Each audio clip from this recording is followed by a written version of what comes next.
నమస్తే. నేను మీ కుప్ప పద్మిని. ఇన్నాళ్ళు మీ సపోర్ట్‌ని నాకందిస్తూ, మీ ప్రేమని నాకందిస్తున్న ప్రతి ఒక్కరికి కృతజ్ఞతలు. ఇప్పుడు చూడబోతున్న ఈ వీడియో కూడా ఖచ్చితంగా మీకు ఉపయోగపడుతుంది. లైక్, షేర్ అండ్ సబ్స్క్రైబ్ చేసి మీ ఇష్టాన్ని, అలాగే మీ సపోర్ట్‌ని నాకందించండి. అలాగే ఈ వీడియో పట్ల మీ అభిప్రాయాన్ని కామెంట్ సెక్షన్‌లో కామెంట్ చేసి నాకు తెలియజేయండి. నమస్తే. నమస్తే. Welcome to our channel. నేను పద్మిని. ప్రస్తుతంతో పాటు ప్రముఖ ఆధ్యాత్మికవేత్త, నారీసేన ఫౌండర్, దత్త ఉపాసకురాలు శ్రీమతి లతా దత్త గారు మనతో పాటు ఉన్నారు. మాట్లాడదాం. నమస్తే అక్క.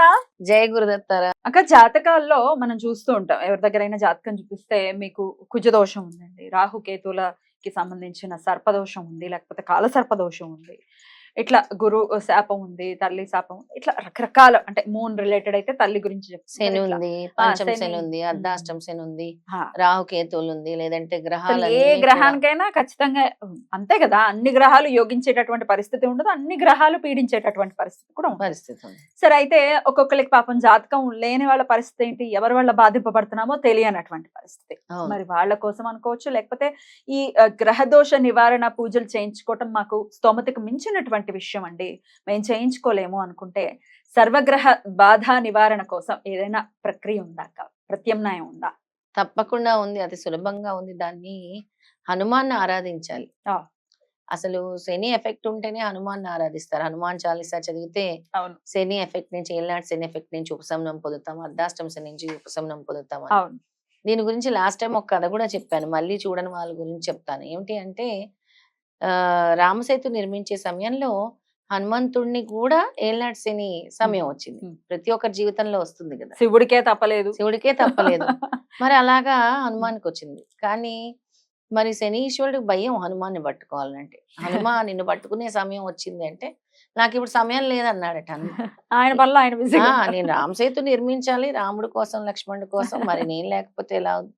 నా ధర్మం నేను నిర్వహించాలి కదా హనుమా, నా మాట విను కొంచెం అంటే, నేను 1.5 రోజే ఇస్తా అన్నారట. సమయం 1.5 రోజే అంటే మరి ఆయన ఆజ్ఞే తీసుకుంటారు. ఎందుకు మరి? హనుమ జపించేదేంటి నిరంతరం? రామనామం. ఆ నామానికి మించిన శక్తి ఉంది, అందుకే ఆయన పర్మిషన్ లేకుండా పట్టుకోరు కూడా ఎవరు. ఇక నా ధర్మం నిర్వహించాలంటే అప్పుడు శనీశ్వరుడు అడిగాడట, మరి ఎక్కడ పట్టుకోమంటావు? నీ పాదాలని పట్టుకోమంటావా అని. నా పాదాలు ఎలా పట్టుకుంటావు? నేను నడిచి వెళ్ళి ఒక్కొక్క రాయి మోసి అందించాలి కదా రామసేతు అని. మరి నీ చేతుల్ని బట్టి, చేతులతోనే కదా మొయ్యాలి. మరి నీ బాహుల మీదే కదా రామలక్ష్మణులు ఎక్కుతారు. మరి నీ హృదయంలో రాముడికి తప్పించి ఎవరికి స్థానం లేదు. అసలు ఎక్కడ ఇస్తారు? మరి ఎక్కడ హనుమా, ఎక్కడ కూర్చొని, ఎక్కడ అంటే నీ శిరస్సు మీద కూర్చోనా అని అడుగుతాడు శనీశ్వరుడు. శిరస్సు మీద కూర్చో అంటాడంట హనుమ. అప్పుడు రాముల వారిని కూడా అడుగుతాడంట శనీశ్వరుడు, హనుమాన్ పట్టుకొని. హనుమనే అడుగు అంటాడంట. రాముల వారు కూడా చక్కగా, శ్రీరాముల వారు కూడా హనుమనే అడుగు ఎక్కడ పట్టుకో. అప్పుడు తల మీద ఎక్కి కూర్చుంటే ఒక్కొక్క అసలు పదం రామ రామ అనుకొని మోస్తూ ఉంటే శనీశ్వరుడు కూడా రామనామ జపం చేసే అదృష్టం కలిగిందట. అసలు ఆయన మొత్తం జీవితంలో కూడా దొరకనటువంటి అదృష్టము హనుమ తల మీద కూర్చున్నప్పుడు. హనుమ మోస్తున్న భారం అంతా శనీశ్వరుడు నెత్తి మీద పడిందంట, బరువంతా కూడా. నెత్తి మీద కూర్చున్నారు కదా, నెత్తి మీద కూర్చున్నాడు, మొత్తం భారం పడింది. అదంతా కూడా 1 రోజు కూడా, 1.5 రోజు కూడా. తర్వాత చాలా కృతజ్ఞతలు చెప్పాడట శనీశ్వరుడు. హనుమ, నీ వల్ల నాకు రామనామం జపించే అవకాశం కలిగింది. ఆ నామం పట్టుకున్న తర్వాత ఏది కూడా నీ దరి చేరలేదు, అసాధ్యం. అసలు ఎన్ని లక్షల సంవత్సరాలు చిత్రగుప్తుడికి అంతు చిక్కట్లేదు నీకు ఇవ్వాలని. అలాంటిది నామస్మరణ చేసే అవకాశం నీ ద్వారా వచ్చిందని. మరి అప్పుడు ఈ అన్ని దోషాలకు కూడా పట్టుకోవాల్సింది ఎవరు అంటే హనుమంతుడిని. ఆయన యొక్క స్తోత్రం జపిస్తే మనకి కాలసర్ప దోషాలేంటి, కుజ దోషాలు అవ్వచ్చు, అలా కాలసర్ప దోషాలు అవ్వచ్చు, కుజ దోషాలు అవ్వచ్చు, శని దోషాలు అవ్వచ్చు, రాహుకేతు దోషాలు అవ్వచ్చు, వీటికి సంబంధించి ఏదైనా. పాపం మాకు జపాలు చేయించుకునే స్తోమత లేదు, మేము ఇన్ని వేలు కట్టలేము ఆ జపాలు, మేము ఇన్ని 18,000 జపాలు చేయించుకోలేము, 21,000 జపాలు చేయించుకోలేము. మాకు స్వామి రక్షించాలనుకునే వాళ్ళందరికీ కూడా వాళ్ళు ఒక 5 మంగళవారాలు కూడా హనుమంతుడి గుడికి వెళ్ళి చక్కగా దర్శనం చేసుకొని, అక్కడే దీపం పెట్టుకొని, అక్కడే కూర్చొని నేను చెప్పేటటువంటి స్తోత్రం హనుమాన్ని చూస్తూ జపించుకుంటే సరిపోతుంది. సర్వగ్రహ దోష నివారణ అనేది అందులో మంత్రం కూడా అదే. అవునా? స్వామి మంత్రం కూడా అదే. అతి సులభమైన మంత్రము, Okay. చాలా ఈజీ మంత్రం. Hmm. ఓం సర్వదుష్ట గ్రహ నివారణాయ స్వాహ. ఓం సర్వదుష్ట గ్రహ నివారణాయ స్వాహ. ఓం సర్వదుష్ట గ్రహ నివారణాయ స్వాహ. ఎన్నిసార్లు చేయాలి? 108 సార్లు 5 మంగళవారాలు చేయాలి. లేదా ఇంకా మీకు సమస్య ఉంది అని అంటే 9 మంగళవారాలకి మీరు పొడిగించండి. 5వ మంగళవారం వరకే మీకు రిజల్ట్ తెలిసిపోతుంది. అలాగే హనుమాన్ గుడిలో వెళ్ళి అక్కడ దీపం వెలిగించి హనుమంతుడిని చూస్తూ Hmm. చేయాల్సినటువంటి మంత్రం. అయితే అక్క, గ్రహాలు వాటికి ఇచ్చిన ఆధిపత్యం కానీ లేకపోతే వాటికి ఇచ్చినటువంటి పని ఏదైతే ఉందో అవి చేసుకుని పోతాయి, అందులో ఎటువంటి సందేహం లేదు. అయితే గురువు ఎంత ఆస్పిషియస్ ప్లానెట్ అయినప్పటికీ ఒకవేళ గురువు మనల్ని ఇబ్బంది పెట్టాలి అనే పరిస్థితి ఉంటే పెడతారు. ఆ గ్రహం కూడా మనల్ని ఇబ్బంది పెడుతుంది, అందులో ఎటువంటి సందేహం లేదు. గురుగ్రహం కూడా పెడుతుంది ఒక్కోసారి. అమ్మో, పెడితే మళ్ళీ మామూలుగా ఉండదు, సినిమా నెక్స్ట్ లెవెల్లో ఉంటుంది. సరే, ఆయన అనుగ్రహమే కావాలని కోరుకుంటాం కదా, గ్రహాలన్నిటిలో కూడా ఖచ్చితంగా గురువు అనుగ్రహం కావాలి అని అనుకుంటాం.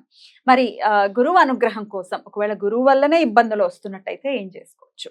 చాలా ఉపయోగకరమైన ప్రశ్న ఇది. నేనే చెప్దాం అనుకున్నాను. ఎందుకంటే మే 1 నుంచి గురువు మారిన తర్వాత కొన్ని రాసుల వారికి ప్రత్యేకంగా గురుబలం చాలా బాగుంది. కొన్ని రాసుల వారికి గురువు కొంచెం మాల్ఫిక్ ఎఫెక్ట్స్ చూపించే ఇది.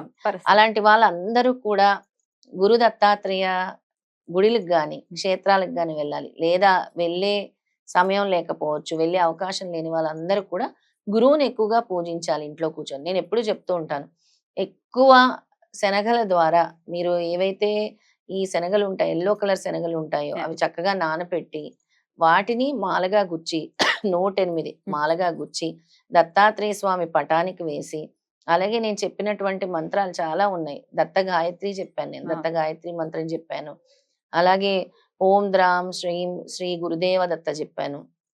ఈ మంత్రం కూడా జపించుకొని, అంటే కుడుతున్నప్పుడు కూడా మాల అల్లుతున్నప్పుడు కూడా ఆ నామజపం చేస్తూ మాకు ఈ గురుగ్రహ ఏదైతే ఉందో ఎఫెక్ట్ అది దాన్ని తొలగించేలా చేయి తండ్రి అని అనుకుంటూ దాన్ని అల్లి చక్కగా స్వామి మాల్లో వేసి ఆ తర్వాత అది ఆవుకి తినిపించాలి, లేదా పక్షులకి వేయొచ్చు. పక్షులు కూడా వాటిని స్వీకరిస్తాయి. అలాగా మీరు దాదాపు 9 గురువారాలు చేయాలి. 9 థర్స్డేస్ చేయాలన్నమాట. 9 గురువారాలు చేయాలి. అలాగే వీళ్ళు పసుపుకి సంబంధించి అంటే పులిహోర తయారు చేసుకొని వెళ్ళి అక్కడ అన్నదానం లాగా చేయాలి. ఎక్కడైతే గుళ్ళు ఉంటాయో అక్కడ అన్నదానం చేయాలి. రైట్, తప్పకుండా. అయితే గురువు చాలా మంచి గ్రహం కదండి, మాకు మంచి ఫలితాలు ఇచ్చేయాలి, గురు దశ వచ్చేసింది, అసలు మాకు అద్భుతమైనటువంటి ఫలితాలు ఇవ్వాలి అని చాలా మంది ఎక్స్పెక్ట్ చేస్తూ ఉంటారు. మరి ఎందువల్ల ఇలా జరుగుతోంది? మంచి గ్రహం కదా, పుణ్యగ్రహం అంటారు, అది మరి ఎందుకు జరుగుతోంది అంటే ఏదో ఖచ్చితంగా సమ్ బ్లాకేజ్ ఉంటుంది. ఇంకోటి కూడా, ఇప్పుడు ఏదైతే మనం శనగల దండ వేసామో అది స్వామికి వేయటమే, దీని ప్రసాదంగా మనం మళ్ళీ తినడం అవి చేయకూడదు. ప్రసాదంగా చూపించే శనగలు మీరు దాన్ని పోపు వేసి ప్రసాదంగా పెట్టండి, అందరికి పంచి పెట్టండి. దాని వల్ల కూడా చాలా వరకు మీకు ఈ గ్రహం ఎఫెక్ట్, గురుగ్రహం ఎఫెక్ట్ అనేది తొలగుతుంది. కాబట్టి అది చేసుకుని గురువు అనుగ్రహాన్ని పొందాలని మనస్ఫూర్తిగా కోరుకుంటూ థ్యాంక్ యూ సో మచ్ అక్క. నమస్తే. జయ గురుదత్త. శ్రీ గురుదత్త.